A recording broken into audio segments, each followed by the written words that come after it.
Est-ce que donc, s'agissant du dollar des États-Unis, est-ce que vous pensez que les sanctions pourraient changer le rôle du dollar?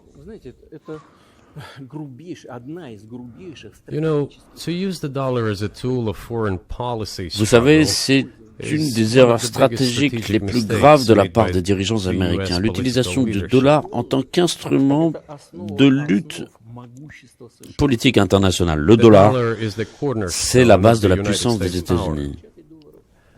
Et je pense que tout le monde le comprend très bien.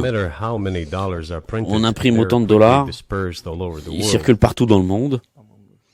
L'inflation aux États-Unis, elle est minimum, autant que je sache, 3%, 3,3 à 4%. C'est tout à fait admissible pour les États-Unis. Et on continue à faire fonctionner la presse à billets.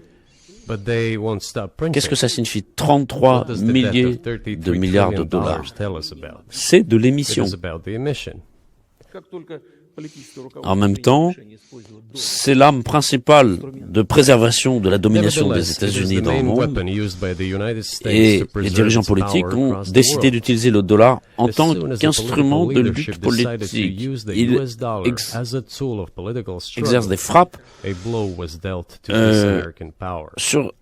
contre cette puissance américaine. Je ne vais pas utiliser des expressions grossières, mais c'est une erreur grossière. Regardez ce qui se produit dans le monde. Même parmi les alliés des États-Unis, on voit diminuer les réserves en dollars. Tout ce qui se produit aujourd'hui, c'est que les gens cherchent à assurer leur sécurité.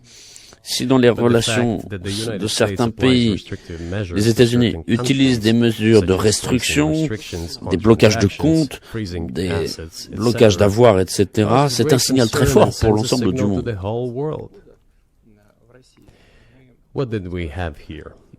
Qu'est-ce qui s'est produit chez nous? Jusqu'en 2022, on avait environ 80% des règlements financiers de commerce extérieur de la Russie qui étaient en dollars et en euros.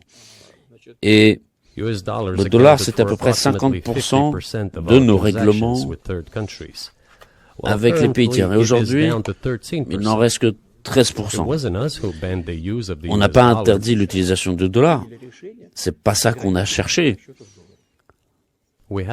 Ce sont les États-Unis qui ont décidé de limiter nos règlements en dollars. Je considère que c'est n'importe quoi. Vous comprenez du point de vue des intérêts des États-Unis eux-mêmes, des contribuables américains. Parce que cela cause un dommage à l'économie américaine et sape la puissance des États-Unis dans le monde. D'ailleurs, les règlements en yuan étaient à peu près de 3%. Aujourd'hui, c'est 34%.